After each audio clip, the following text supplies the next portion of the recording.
Hey there! Want a spice of your conversation on character AI? Today, we are diving into a super quick customization, changing your character's greeting. Ready to make your chat even more personal? Let's jump right in.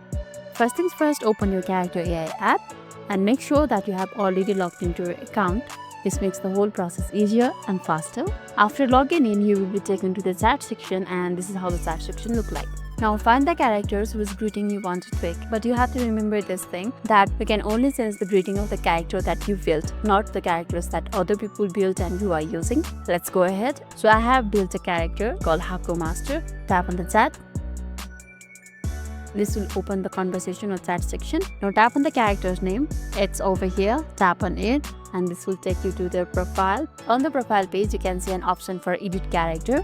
Tap on it. And over here, you can see the greetings. How would Haku Master introduce themselves? So in order to change the greeting, simply tap on it.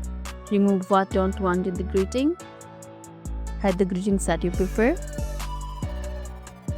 So I'm keeping this for now. Or you can also use AI to generate it for you. And after you are done, simply tap on save. And it's done. Tap on the profile. Scroll down and tap on start new chat. Yes, it has been changed. That's all for today's video. If this video made your day a little bit easier, don't forget to like and subscribe for more amazing tips. Thanks for watching and see you in the next video.